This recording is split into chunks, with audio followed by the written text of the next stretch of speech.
It was a month before December, so all the hotels, resorts, and good places were all fully booked. Of course, when I looked it up on Google Maps, everything looked so near to each other, when in reality, it was an hour or two to get from one point to another. Food was great, no doubt, hands down.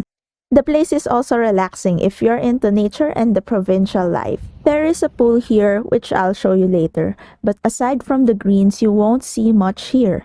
So if you're an adventurous foodie, then you would most likely spend your time outside the farm more. All the great spots were another hour or two by car, but it was all worth it. The reason we ate chicken was because this place, Black Pearl Aklan Oyster Bar, was full.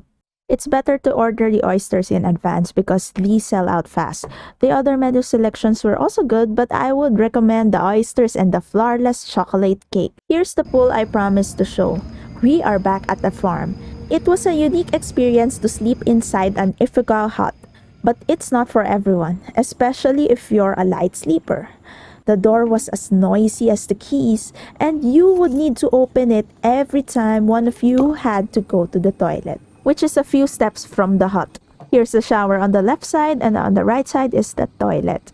The door behind the bed was not as noisy as the door at the front. It was easier to open as well. Our next stop was to go from Abbey's Farm all the way to Clark International Airport. Now it says 47 minutes, but at most, especially if there is traffic, it would take you around 2 hours. The place, the view, the ambience, and the feel was like a lifestyle upgrade. But no matter where we went, the food never disappoints. It was also my first time to see and drink something like this. Well, actually, I already saw a lot online, but it's a different experience in person. Just in case you're wondering, we are at Smoki Moto, and the Korean food is really good. It's difficult for Filipinos to have a meal without rice, but even if we did not order that, we left this place feeling full and satisfied. The travel time was so long, and I had to drive all the way the whole time that by the time we had arrived at the resort, we were both not feeling it and we were super tired from all the traveling we had, which was also my fault for not planning in the first place.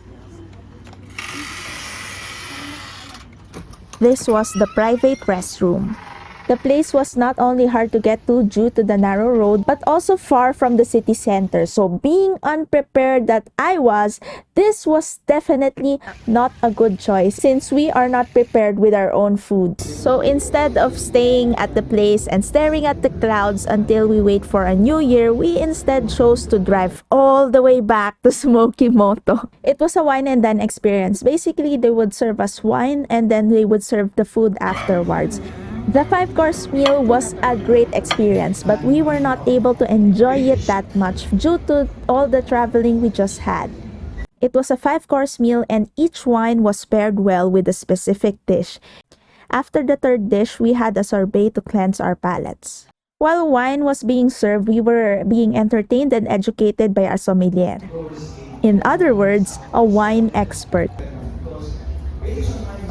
It enhances the flavor of every dish, but I was cautious to drink since I'll need to drive back home afterwards. Oh yeah, that wine was specifically made to go with this dessert. I learned a lot in 2022 and this video shows the chapter that ends it all. I still have a lot to learn and one of that is planning ahead. And by plan, I won't get it right away, but I'm looking forward to 2023 that I'll eventually learn it one step at a time. I learned the disadvantages of not planning the hard way. So I hope you learn from my mistakes and not repeat it. If you enjoyed this video, hit the like button, subscribe, and I'll see you in the next video. Bye! Reca.